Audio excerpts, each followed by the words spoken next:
All right, everybody, welcome to Academy for Program Coordinators, our second semester of the 22-23 academic year.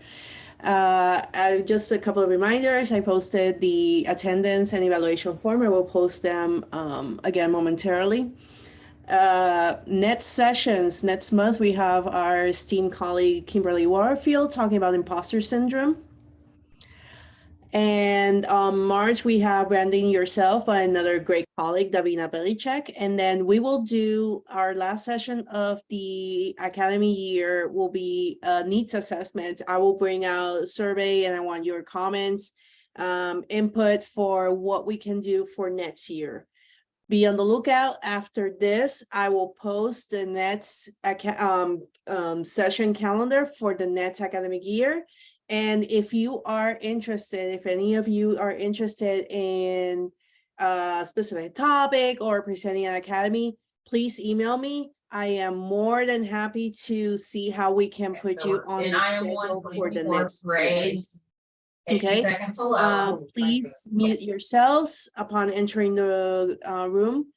I am going to introduce, we have a great speaker today. I'm going to introduce her, Nicole Williams Hall. She's a great colleague, a great friend, and one of her topics, great passion topics is team building and how we can work within our teams. So I'm going to stop sharing my screen, and Nicole, the floor is all yours.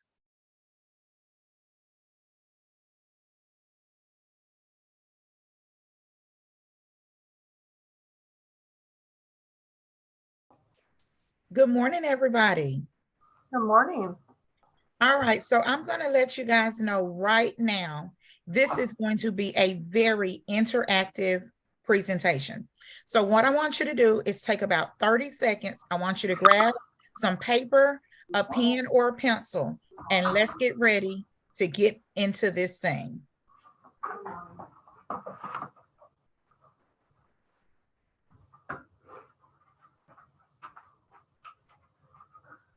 I'll be on a meeting. I'll be done by 10 for our one-on-one.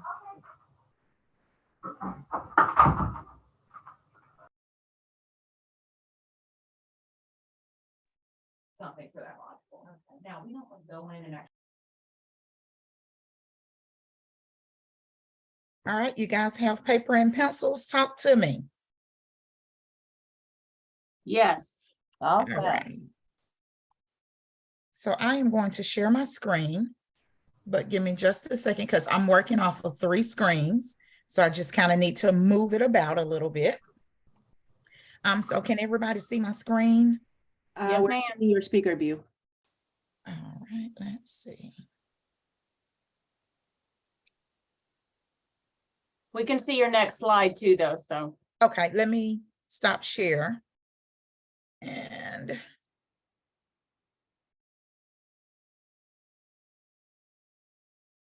okay, can y'all see that one? Perfect. Okay, good deal, good deal. I'm working off of 3 screens here.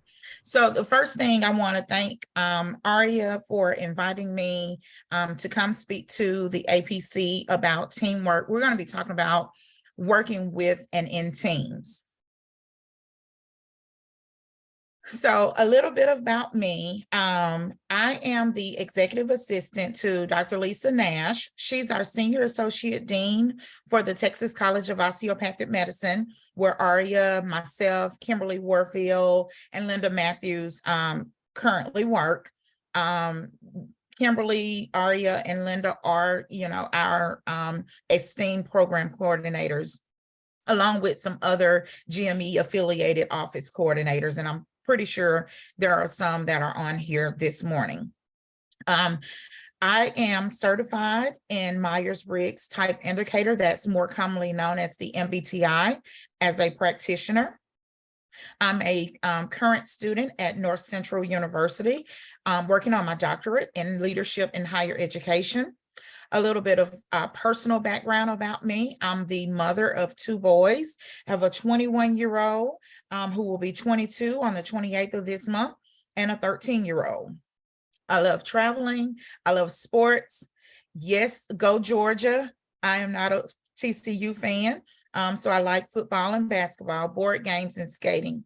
For my 45th birthday, I woke up in Ghana last year. So that's a little bit about me. Next, I want to talk about our learning objectives.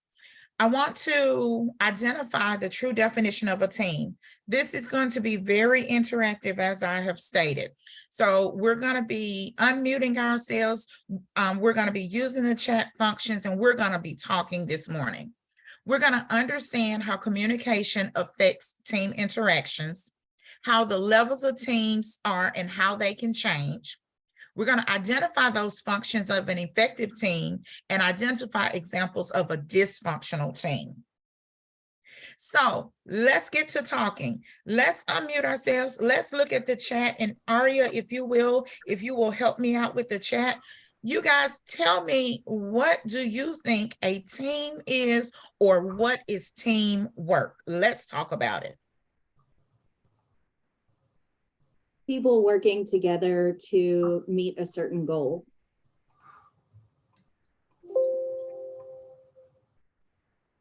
Anybody else? Everybody agree with that? Communication, being able to communicate well across the whole board of leaders and members of everything. I think another aspect of that would be motivation, being able to be in a team that motivates each other to help assist with whatever project might be they all may be working on. Those are all the right answers. Do we have a consensus that we all agree that that's what a team or working in a team environment is? I agree, but I'd like to add something. My name is Fran Harvey. I'm a program coordinator for Banner University in Phoenix, Arizona. Teamwork is accepting others' ideas and input. I think that's important too. Thank you. Thank you, Fran. We're going to definitely talk about that. We're going to get down to the nitty-gritty. So teamwork, just as simple as it comes, is it can be defined as a group of people working together. And that's what we're doing across the board. Academic program coordinators, no matter where you are, no matter who you work for, we are collaborating to work together for a common goal. One of the comments that just popped up here says, a team can be compiled of several different people with different styles, backgrounds, and thoughts that come together to work on things together. That's a good definition. Then each person is responsible for building up the others, collaboration, respectful, being willing to compromise, and most of the comments that were mentioned before. Thank you, everybody, for your comments. Those are all phenomenal. So let's get into it. So before we can learn how to work as a team, we need to learn how communication plays a role in effective interactions. In this slide, I have drawn out the communication model. And I drew this out several years ago, many years ago, when I was working on my master's degree in business administration. And basically what this is this communication model tells us how we talk, how we interact with each other. We have a sender. Let's say right now, I am that sender because I am the one that's presenting. That message is what I'm doing now. I'm doing a presentation. You guys are my receivers. The channel represents how that information is being received. Those channels could be face-to-face interaction. It could be Zoom, as we're doing now. It can be in an email thread. And I'm going to try to pull something that I wanted to do if I can get it pulled up. But then you have all of these words on the screen. That's noise, right?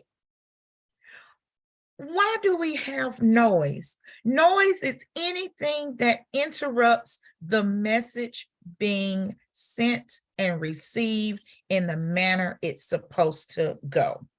So I'm going to tell y'all what I had planned on was have my son in the room banging a pot and pan together to make some noise in the background to prove a point. Because at the point of him banging the pots and pans, you guys probably would have been saying, oh my gosh, what is that? Who needs to mute their Zoom? Other noise can include, being in a busy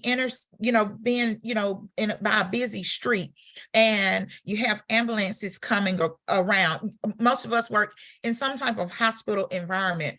So we know the ambulances are coming day in and day out. And sometimes we hear those things, but we can't get away from that noise, but we have to learn how to separate and continue and focus on the message that needs to be received. In those messages that need to be received, we need to make sure that we're listening to comprehend and not to respond. So the next thing that we're going to do is we are going to put you in breakout rooms. The breakout rooms are probably going to be a little large, but what we're going to do in our breakout rooms is we're going to have a drawing exercise for about 5 minutes on communication. And Aria, if you will get those breakout rooms, we're going to break y'all out up in 2 separate rooms since Aria and I have done this activity previously. And so I'm going to tell you the instructions of the activity. Aria and I will speak as speakers. You guys will be the listeners. You will not be able to ask questions. You will only be able to do as we say. We will try our best to give you direct and specific instructions. And after we give you those instructions, this is where you're going to use that paper and pencil that you have. Once we come back from this breakout room, we're going to talk about this activity. And Aria, if you will let me know when you're ready. Okay. Okay, so it's going to be 2 breakout rooms. Zoom is going to split you up automatically. Nicole is going to be in one room. I'm going to be in another. And you said 5 minutes, right? That is correct. Okay. Up on Before you 5. start, ladies, can you repeat the information? Yes, you. absolutely. Sorry. So Aria and I, we will be the speakers. You guys will be the listeners. We will give you the directions to draw out an activity. You will not be able to ask any questions whatsoever. You will just have to follow our directions. Once the 5 minutes is up, we'll come back in and we'll talk about how communication plays a role in what we have just done. Blind trust, huh?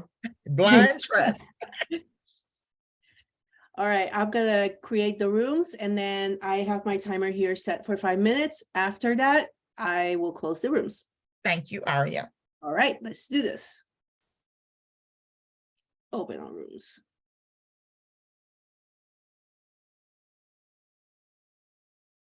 Okay.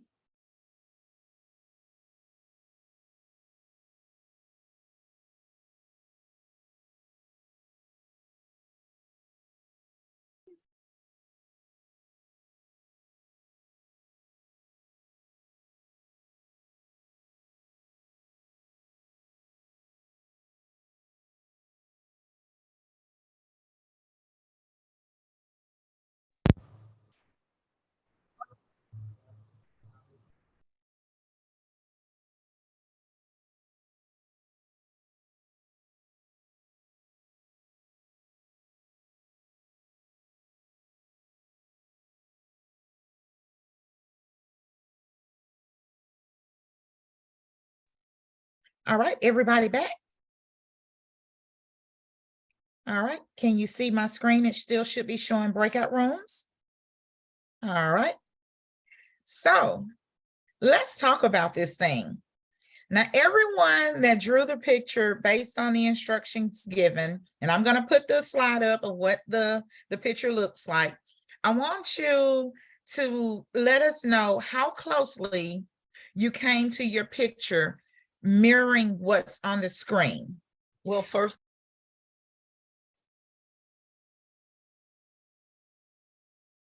So there's the picture. How closely did your image come to what's on the screen based on Aria and I's instructions? And you can Not mute even there. close. Not even close. Wait a minute, that says something bad about me, Trista. No, no, no. You did pretty good, Patrice. So tell me this, you guys. How did it make you feel not being able to speak and ask for clarity? Out of control. I need that control. Absolutely, Myrna. Absolutely. Uncomfortable. That I was doing things wrong, incorrectly, because I didn't know exactly what you were looking for. Okay. So in a team environment, how would you feel if you were given a task to accomplish, but no clear instructions or the ability to request feedback? It's uncomfortable. And it happens often. It happens very often. It makes you not want to work on it at all because then you think I'm just wasting my time doing something. And I don't even know if it's the right thing. That's correct. That's absolutely correct. And we're gonna dig deep into this today, y'all. So the purpose of that activity in a team environment leads us to our next points of thought. We're going to be talking about the roles of a team. So can you guys tell me what in your mind are the roles of a team? And then after we talk about the roles of a team, I want you to let me know, can these roles ever be changed?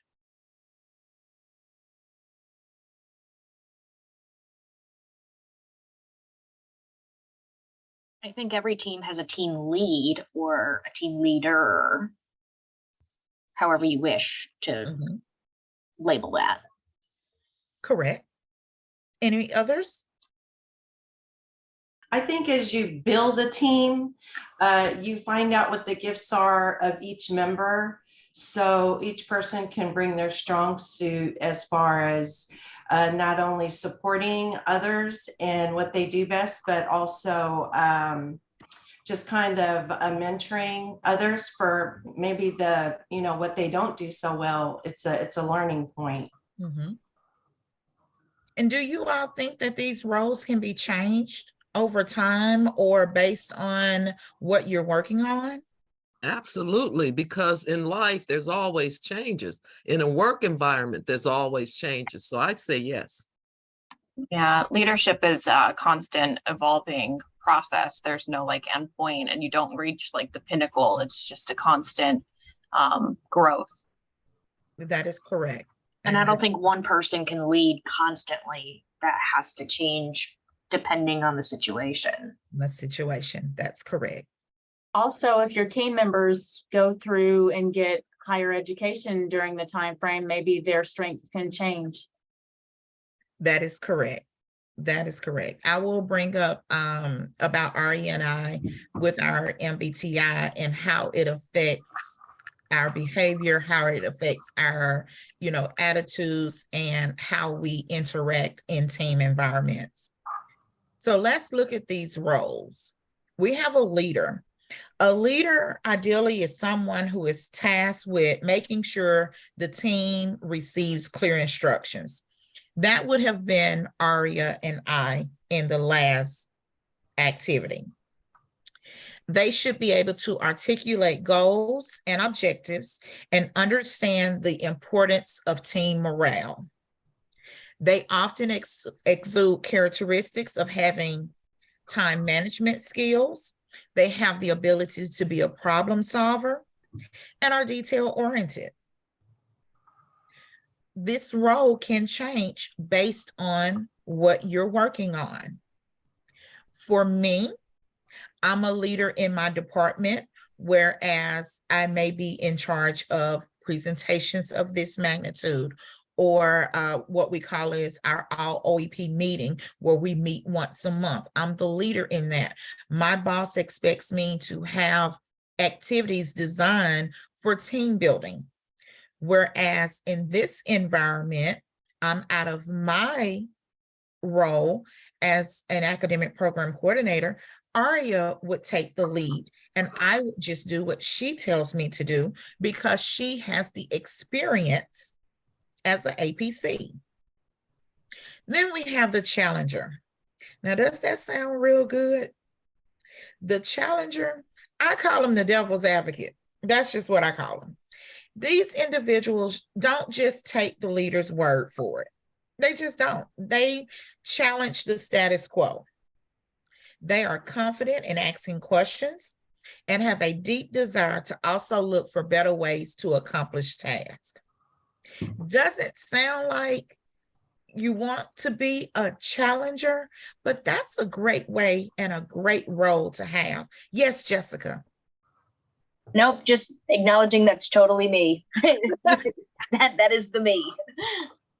Yes. Then we have the doer. The doer, like most of us in a coordinator role, we often deal with distractions. How many of us have to be multitaskers in our position? Doers are task-oriented and focused on the end result. So doers, they are not ashamed to ask for advice or help. And I know a lot of us have issues with that, but we have to learn that we can ask for help, that it's helpful, and it shows that we're willing to do what's right to get the job done. We have the thinker. These individuals are analytical and logical.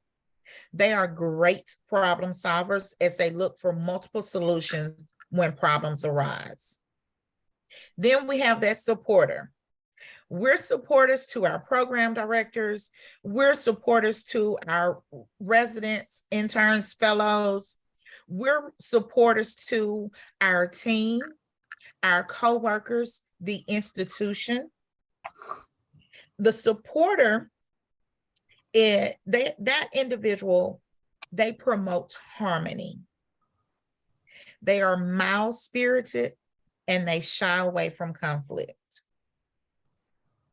In your team environment, how many of you have someone in each of these roles?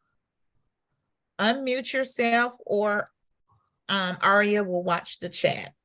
But I think, hi, Kina here. I think we as coordinators at some point in time fall into all of these roles throughout the process of a day, not even just a time period, just every day in your normal working relationship and your normal duties. You have to take the lead. Sometimes you have to challenge your program director in terms of some choices made, and then you physically have to do the work. And you sometimes have to think outside of the box in terms of new ideas, new strategies. And then you have to, how many of us are cheerleaders for our coordinators, our residents? Mm-hmm. So, I think we fall all of those. That is a absolute great. Yes, that is a great perspective. Great. I know that I even in one day, I could do all of these different things in different scenarios.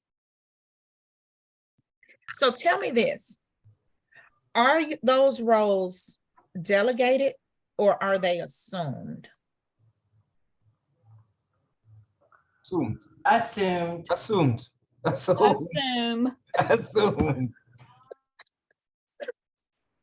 That's right. They are assumed. The delegated roles would encompass, ADGME. I don't know if Kavina is on here, but I'll use her as an example. Even in her absence, I'm sure she would allow me to do so.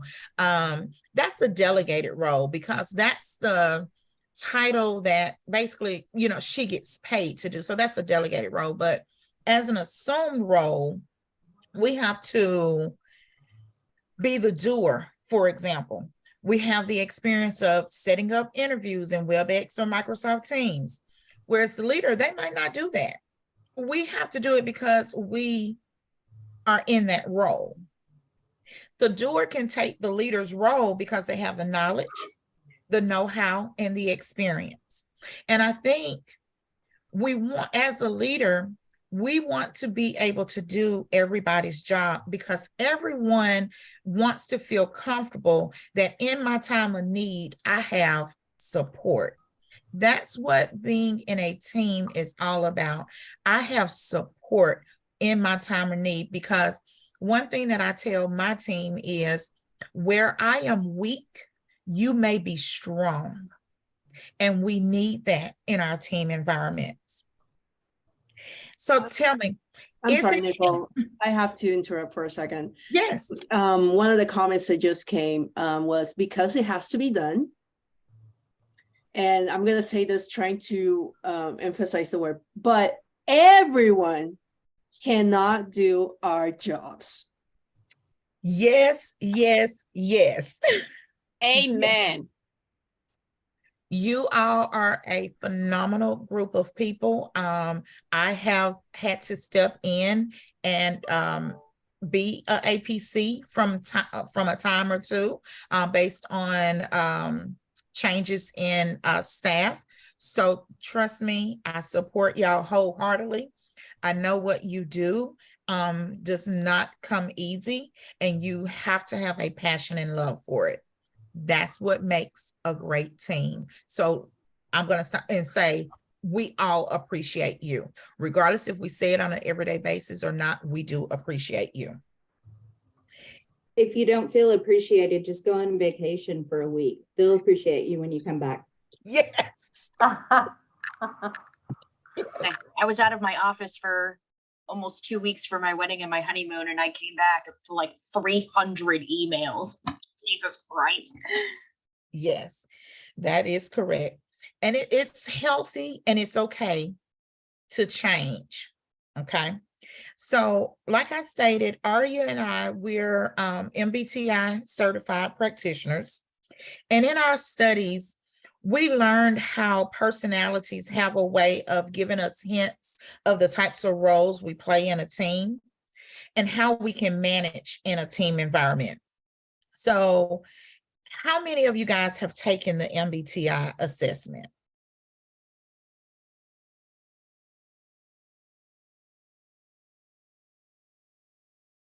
Is it one that we did for the conclave? Probably Chief Resident Conference, Myrna, but yes, you have taken it. So I'm just going to put a shameless plug out there because I don't see a ton of people that have taken the assessment.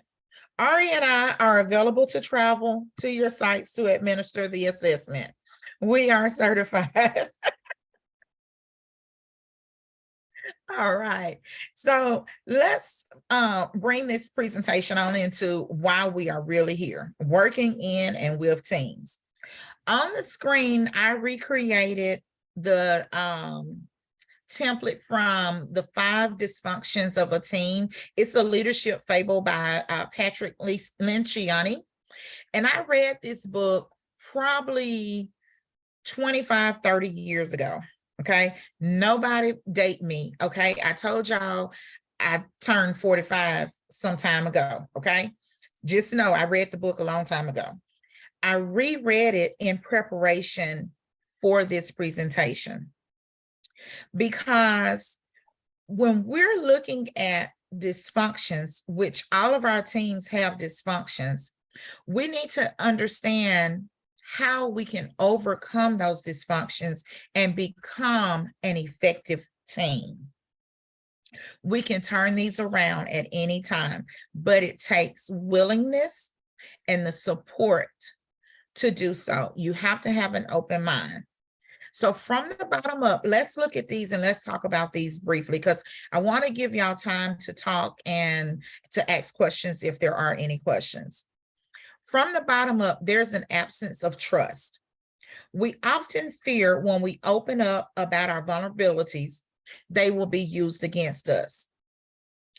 But let me tell you, trust does not happen overnight. It takes time and it takes commitment from sharing our experiences. But in a team, we need trust. We have the fear of conflict.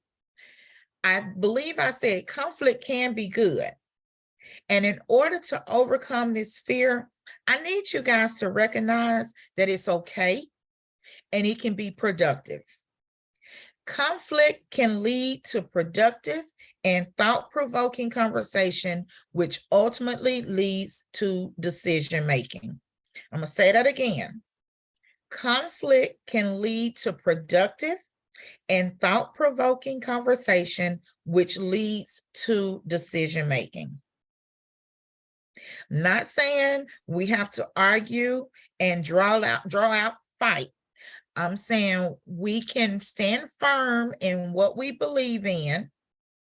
We can agree to disagree, but in the end, we come to a consensus on what's good for the betterment of our team, our environment, or our workplace. The lack of commitment it requires us to have buy-in to our goals of our team. Do you, as an APC, do you believe where your leader is taking you? You have to buy in to where you need to go. Your leader could be your program director. Your leader could be your chief resident. Your leader could be your senior APC, however that is at that time. You got to buy in to what is the common goal. Then we have the avoidance of accountability. This might not go over too well, you guys, but we're going to have to call a spade this morning. If a behavior is unbecoming or hurting your team, I encourage you to speak up, because your team, it deserves it, it needs it, and in order to be effective, it cannot go in that manner. So if you are not doing what's in the best interest for your team, it's time to take a second look at either if this is the right role for you, or how do I need to make a change, and be willing to listen and open up and accept that change.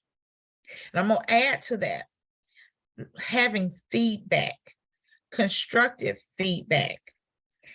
So let's think about the activity we did when we drew that design. If you guys would have been able to ask for feedback or ask questions, do you all think your pictures would have looked so much different? Absolutely. Absolutely.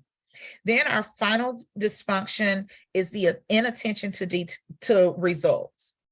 Now with this, the inattention to results is caring about something other than your collective goals.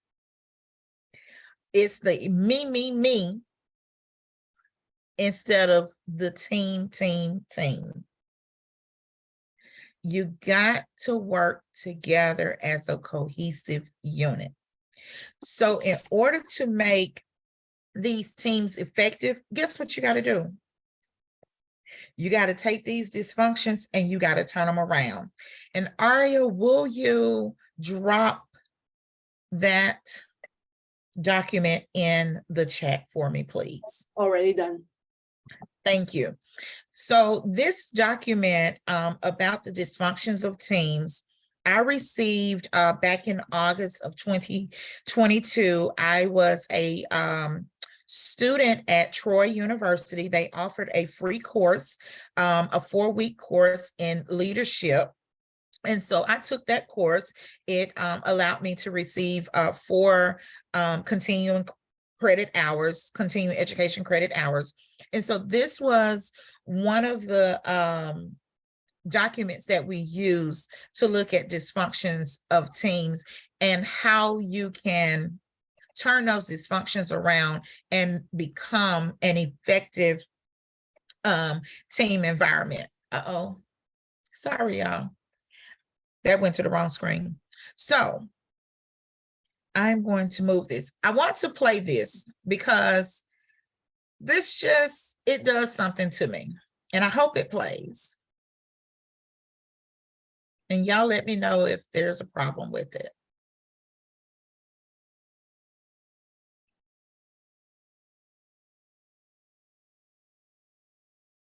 You look like a bunch of 5th grade sissies after a cat fight.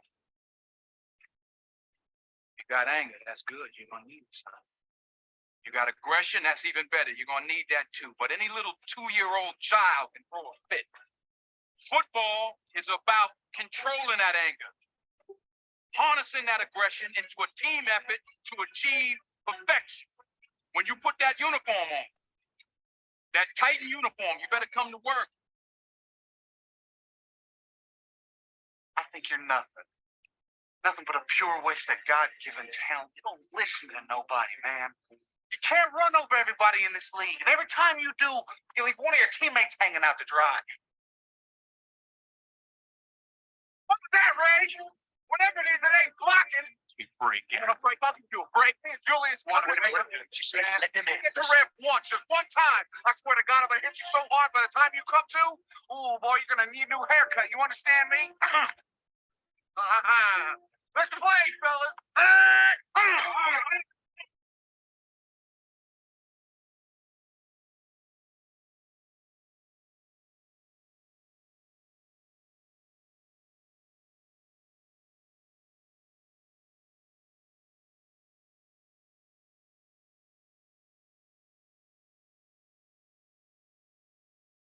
Nicole, we're not hearing anything. Let's see. Let me see.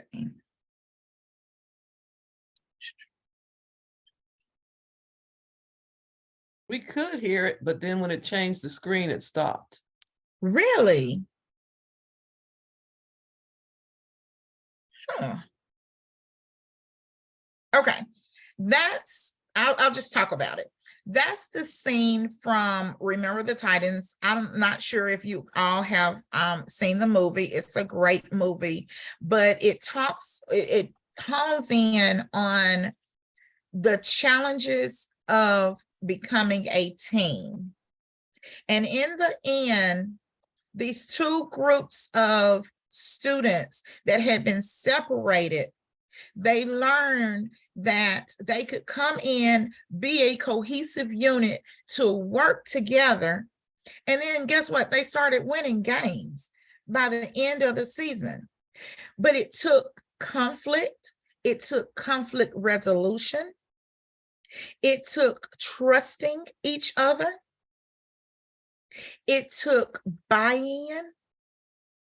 All of those dysfunctions that occurred, they turn those around in order to become an effective team.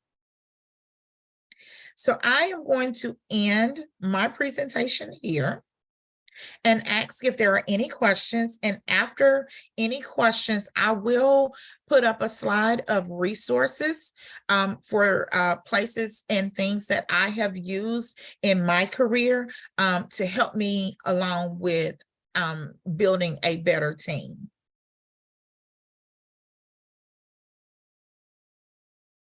And please feel free to unmute yourself or ask any questions you may have in the chat. You know, Nicole, just talking about the teams, it just brings to mind 2 of my teams. There's the team that I have with my residents. I feel that we're a team, and that's kind of a totally different relationship from the team that I have with my other coordinators in the same programs or in the programs that I'm at, or even at other facilities.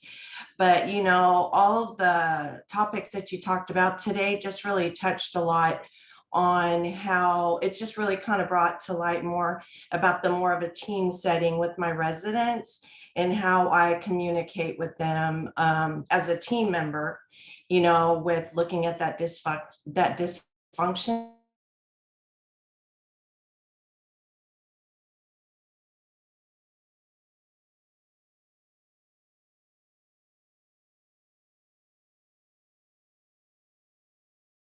Others, questions, concerns? I have a question. So what if you notice that there is dysfunction in your team amongst the leaders? So, you know, our leadership in our department, they have some really big conflicts, and there's not really anything I can do about it because I'm the coordinator, and, you know, they are the program directors, the chiefs, things like that. But there's definitely a lot of dysfunction that harms the department. What would be your advice for that? Honestly, there is something you can do. We all have a role, no matter if they're physicians, if they're, you know, the school teacher or your parent. We have a role. We need to speak up and be honest. Prepare yourself, do a little bit of research, and get down to the bottom of why there is dysfunction. If you see some type of common reason why there's a dysfunction, maybe in your retreats, focus your retreats on that. Have 15 or 20 minutes of didactic time towards kind of speaking on that dysfunction, kind of bringing it to light, even if you're uncomfortable about bringing it to light because it's a untouchy feeling, you still need to. It's effective. Well, they're very aware of the issue and that they don't get along. They just don't have any desire to fix it. So in that, I mean, and quite honestly, in that case, because if it's affecting you and your residents, you have to speak up and say, this is a problem for me.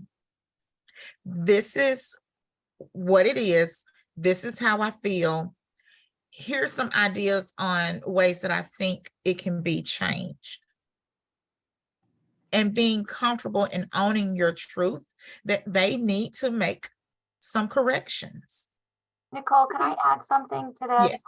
So, Carolyn, a couple of things that I heard you say I wanted to address, and one is leadership, which includes the program director and the chiefs, and the other one was, I'm just the coordinator. So what I want to say to you is you are not just the coordinator, you are also leadership. Thank you very much for that, Dawn. Sometimes I need that reminder. You are leadership. You are not below either one of those roles. And in many, many cases, as I'm sure the 100 people on this call will tell you, you have more experience than both of them when it comes to medical education. You're not trying to be the doctor, but you are many times the expert in conflict resolution and personnel management and HR issues and all of the things that we are so skilled in. So, you know, I agree with everything Nicole said, but I also just wanted to maybe plump you up a little bit and remind you that Thank you you. running that show. That's your program. You are leadership, and your voice is valuable there. And I just want to touch, can I just say one quick thing in terms of Caroline? And Dawn, I fully agree with you on all that you stated there. I think we as coordinators, we play a central role. We are 360-degree leaders. And that is the program directors at the top, the residents at the bottom, we have GME on the side, and then we have our department on the other side. So we're in that middle portion, and we have to function as leaders, and knowing that our role is a leadership role, and that we influence so many different factors and personnel and persons. If it is that, and I do believe that you must speak up, because that's the only way. There's a saying, closed mouths don't get fed. It's true. It's so true. We must speak up. But even if it is that, and not all of us are as empowered as Nicole or maybe Dawn in terms of the positions and the culture in which we function in, if it is that you yourself can't do the heavy lifting, I think that's where you bring in management. That's where you bring in department leadership. That's where you bring in GME leadership to address some of the things that go on, because I'm not sure exactly how the dynamics is, because some coordinate, in some institutions, the coordinators report up to GME. Here at Downstate, we report to our department. And the program directors may not necessarily want to be corrected by you, but then you can have the chief, the service chief, the chairman, the department administrator. Those are resources available to everyone that we sometimes, don't necessarily utilize, and we definitely should be utilizing them to the best of our abilities. Thank you. Thank you very much. I was in a meeting the other day, and within that meeting, there was one person who kept interrupting the leader of the meeting and just asking questions. And she realized, she finally said she was not trying to be disruptive, but the project that had been working on had been going on for 1.5 years, and there were still these issues and still things that weren't completed. And she said, the reason I'm asking these questions because I specialize in this situation that you're having an issue with. No one asked me, and I didn't know that you were having that problem. But if 2 of you would like to sit down with me, we can get this pulled together and done. And so she spoke up, she addressed that there was a situation. She wasn't trying to cause any discord. She was just trying to pull it together because she specialized and she saw that there was a problem. And so, and everyone was okay with that. Everyone was okay. So it is okay to speak up, whatever you feel like your role is. Like you said, we are extremely important in what we do. And you do have a voice. They could say yes or no, but at least you voiced what you had in your heart, what you felt, needed to be said at the time. Thank all of you guys. All of that is wonderful advice, and it does make me feel a lot better. And I really love that diagram that you guys laid out with the wheel and being the central part of everything. I have never really thought of it like that. That's a really good thing to keep in mind, and I will definitely use that in the future. Thank you. And know your core competencies, because that's the part that they really rely on you for, is for you to know, because they'll come in and just say, hey, this needs to be this way, but you'll know the core competencies and you'll say, you know what, that sounds great, but this is what ACGME says, and that's how it has to be, but your tone also makes a big difference in how you communicate with people. If, you come across, of course, as being, like I know it all, but I come in and I ask questions like Nicole says, but I ask them in a way that it makes them think about it, to where they realize, okay, wait a minute, let's think this out. There's a lot of times we have to go through a process with somebody to get them to understand that, this is how this has to be, because if we don't, then we could be in trouble with ACGME. And then it also could affect somebody in their wellness, or it's just any kind of scenario. But I get it. I've been there my first year as a coordinator. I was scared to speak up because I was thinking I didn't know so much to know. But, now I realize that it just helps everybody. I have spoken up, believe it or not. I mean, like I said, everyone's aware that there's an issue. It's just they don't want to fix it. And at this point, I know all of them very well. And actually, our chief, I have worked with him for 13 years. They just don't have a desire to fix it. They really don't. I tell them all the time they need marriage counseling, because the 2 of them they can't agree on anything. But it comes to a point sometimes where it is kind of harmful to the residents. And so, there are times where I've just had to be like, okay, you guys need to work this out. And I just was curious if there were other ideas out there, and you guys have really been great about that. Thank you. Thank you. Okay, document everything, document. No, Yes. documentation. Definitely.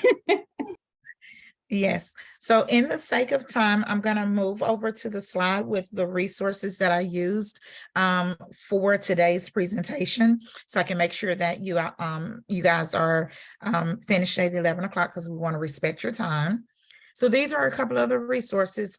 The Aurora Training Advantage, it's a professional development site that I often use. My boss gives me a certain amount of money every year, and I get to use it as I, so desire in the betterment of my role and my position. They do have a live webinar coming up on February 1st, and it's the 5 behaviors of a functional team. It is $219, but you guys, they're training webinars, they're well worth it. So if you are looking for professional development opportunities, Aurora Training is one of those great resources. The handout that Aria put up in the chat was Insights from the 5 Dysfunctions of a Team by Patrick Lencioni. We did discuss the Myers-Briggs type indicator. As I said before, rereading the 5 Dysfunctions of a Team. And then another great book that I've read throughout my career is The Power of a Positive Team by John Gordon. Those are some of my better books that I've read. So if there are no other questions or concerns, I will turn it over to Aria. And I want to tell you guys, I thank you so much for having me today. Thank you, Nicole. We enjoyed it so very, very much. We learned a lot. Thank you. Thank you. Thank you, Nicole, so much for this. I owe you big, you know that. Once we're gonna close up. I'm gonna send the link of the recording after this, and I will resend the handout in the email. So stay tuned, and we'll see you next month. Take care, everybody.